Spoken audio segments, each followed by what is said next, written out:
दोस्तों, आज हमारे चैनल अजय एजुकेशन क्लासेस में आज एक बार फिर से बहुत बहुत आपका स्वागत है। आज हम लेके आए हैं आपके लिए यूज ऑफ प्रीपोजिशन। प्रीपोजिशन मतलब संबंध सूचक अव्यय, जिसका प्रयोग सबसे ज्यादा हमको मिलता है एसएससी के एग्जाम्स में, बैंक के एग्जाम में, टेट, सुपर टेट और सीटेट के एग्जाम में, जिसे लोग आसानी से छोड़ देते हैं एक करके कि बड़ा कठिन है। आज से हम डेली आपको 4-4, 5-5 करके सारे प्रीपोजिशन बताएंगे। शुरुआत करेंगे आज हम प्रीपोजिशन से, इंग्लिश को एकदम इजी बनाएंगे। बस जो लोग चैनल से नए जुड़ रहे हैं वो चैनल को सब्सक्राइब जरूर करेंगे और शेयर भी जरूर करेंगे। चलिए देखते हैं। प्रीपोजिशन हम आपको पहले भी पढ़ा चुके हैं, प्लेलिस्ट में आप देख सकते हैं, नहीं तो आज फिर से बता देते हैं। द वर्ड्स वे शब्द विच शो जो कि दिखाते हैं, शो मतलब होता है दिखाना। द वर्ड्स विच शो जो कि दिखाते हैं इट्स रिलेशन, इसका संबंध दिखाते हैं। क्या करते हैं? संबंध दिखाते हैं विद अनदर नाउन और प्रोनाउन, किसी दूसरे नाउन या प्रोनाउन से ऑफ सेंटेंस, वाक्य के। ठीक है ना? यानी क्या है? ऐसा शब्द जो क्या करे, वाक्य के दूसरे नाउन या प्रोनाउन से उसका संबंध बताता है। ठीक, बाय कमिंग बिफोर का मतलब होता है ना, बिफोर मींस पहले, पहले आकर के, the second noun of the sentence, वाक्य के दूसरे संज्ञा से पहले आकर के। यानी एक ऐसा शब्द जो वाक्य में दूसरी संज्ञा से पहले आकर के पहले वाले संज्ञा या सर्वनाम से उसका संबंध बताएगा, उसे क्या कहेंगे हम? प्रीपोजिशन कहते हैं। लिखा है the book is on the table. ठीक, एक नाउन आपको यहां दिख रहा होगा और एक यहां पे दिख रहा होगा, दो दिख रहे हैं ना। The book is on the table, किताब कहां पे है? मेज पर है। तो इस नाउन के पहले एक शब्द आया ऑन, आया ना, और स्थिति किसकी बताया? पहले वाले की। वाक्य के दूसरी संज्ञा के पहले आया, स्थिति किसकी बताया? पहले वाले की। तो ये क्या है? प्रीपोजिशन। इसी तरह we are in the class, ये देखिए नाउन, ये प्रोनाउन। अब ये देखिए इसके पहले कौन आया है? इसके पहले ये आया है, और स्थिति किसकी बता रहा है? इसकी बता रहा है। ठीक, तो हमारा ये क्या है? प्रीपोजिशन है। ठीक, एक दो एग्जांपल और देख लें।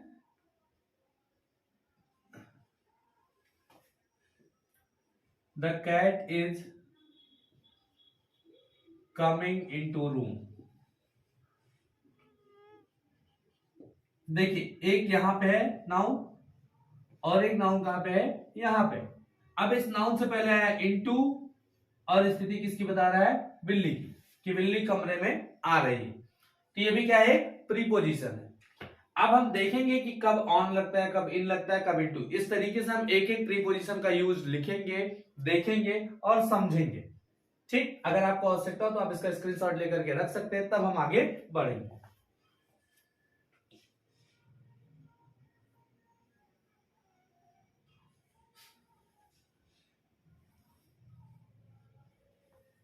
चलिए अब इसको हम मिटाते हैं।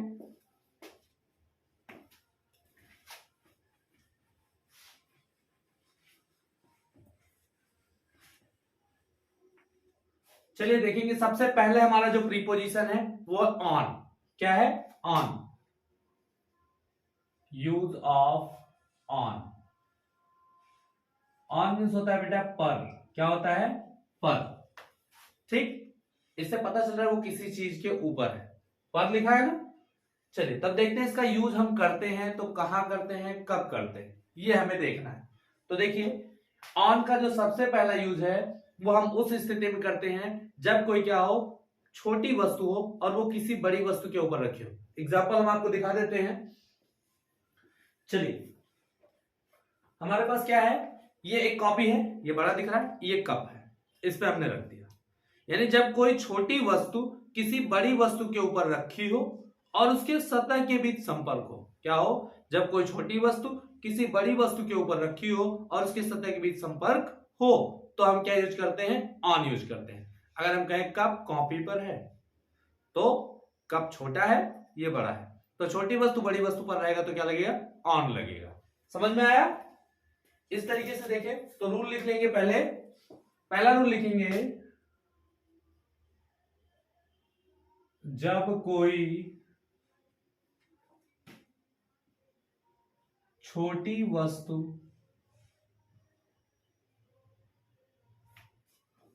किसी बड़ी वस्तु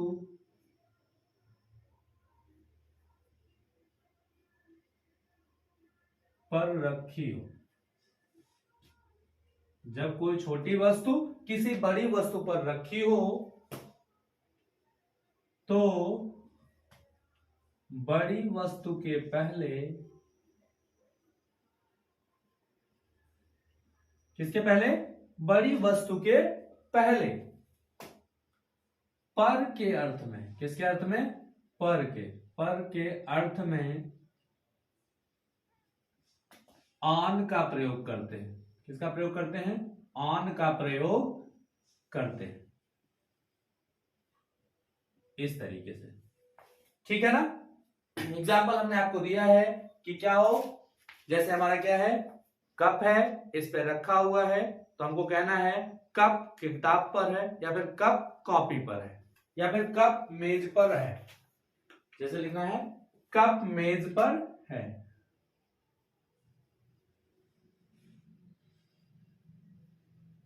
ये लिखा है, तो छोटी वस्तु है यानी द कप इज। अब बड़ी वस्तु ये है मेज, उसके पहले लगाना है on the table.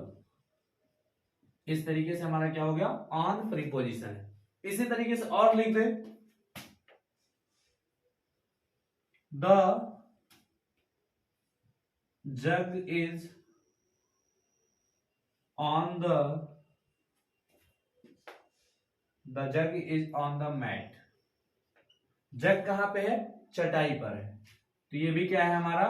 Preposition on लग गया, क्योंकि बड़ी चटाई बड़ी होती है, जग छोटा होता है, तो उस पर रखा हुआ। इतना क्लियर हुआ? इसको एक बार स्क्रीनशॉट लेके रख लीजिए।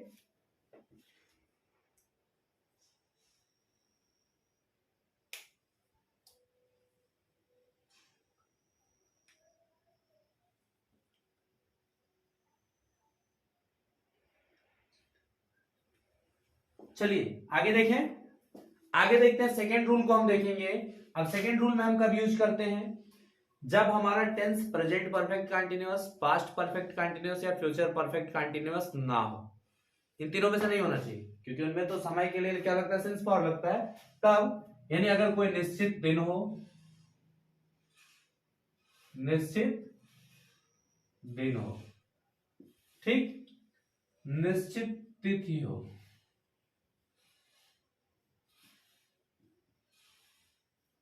इसके पहले क्या लगता है? ऑन लगता है। या फिर निश्चित दिशा बतानी हो, निश्चित दिशा, यानी क्या हो? निश्चित दिन हो, निश्चित तिथि हो और निश्चित दिशा हो, तब हम ऑन का प्रयोग करते हैं। जैसे एग्जांपल हम लिखे, इसको मिटा दें, इसको मिटाते हैं।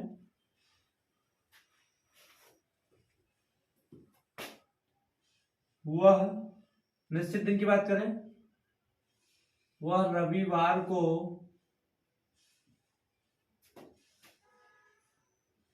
लखनऊ जाएगा।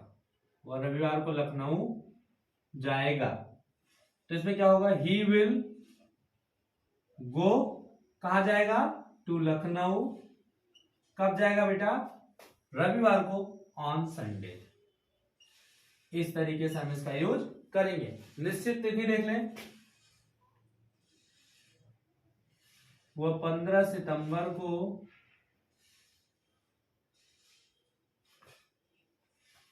अपने गांव आएगा, अपने गांव आएगा। ठीक, अब देखिए, ही विल कम, वह आएगा, कहां आएगा?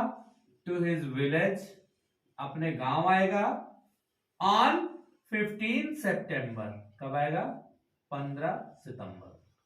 अब निश्चित दिशा दिखाने के लिए, अगर कोई किसी के बाएं तरफ हो या दाहिने तरफ हो, तब के लिए देखते हैं। जैसे रवि तुम्हारे बाईं तरफ बैठा है। अब निश्चित दिशा बताना है कि वो तुम्हारे बाईं तरफ बैठा है। ठीक, तो क्या होगा? रवि इज सिटिंग, ये कंटिन्यूअस में क्यों बना? बैठा है मतलब काम जारी है। Ravi is sitting on your right side, sorry on your left side. इस तरह से हम इसको कर सकते हैं। अगर आपको आवश्यकता है तो स्क्रीनशॉट लेके रख लीजिए, तब आगे बढ़ेंगे हम।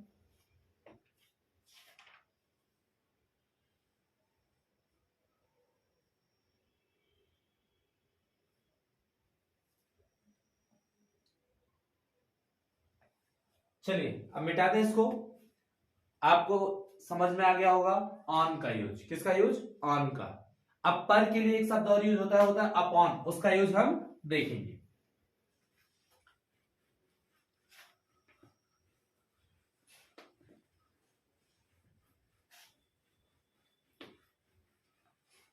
चलिए अब किसका देखेंगे भाई, अपॉन का यूज देखेंगे।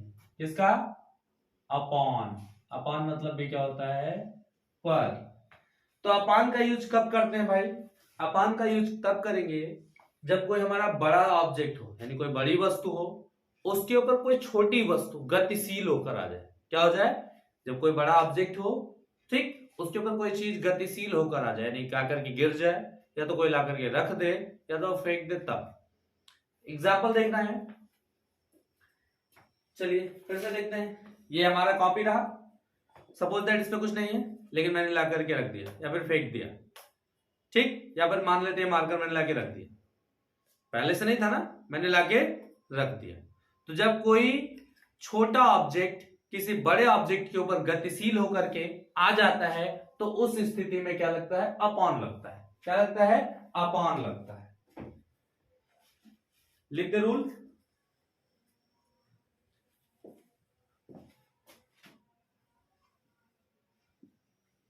जब किसी बड़े ऑब्जेक्ट के ऊपर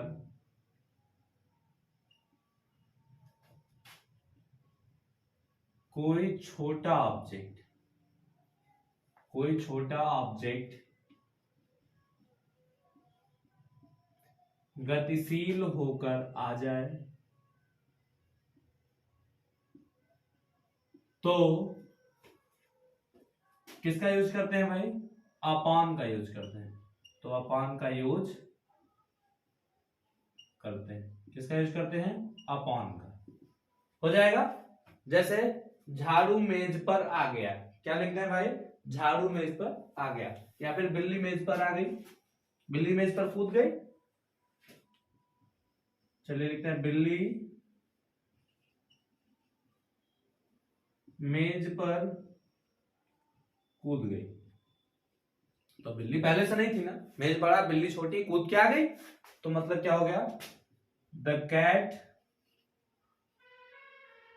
जंप्ड अपॉन द टेबल। इस तरह से, है ना। इसी तरह एक और लिख लें, झाड़ू मेज पर आ गया। जरा ये वाला बना के बताइए आप जल्दी से। तो चलिए देखते हैं, नहीं आप लोग जल्दी करिए। The broom came upon the table. इस तरह से आगे भी हम आपको ऐसे ही प्रीपोजिशन बताते रहेंगे।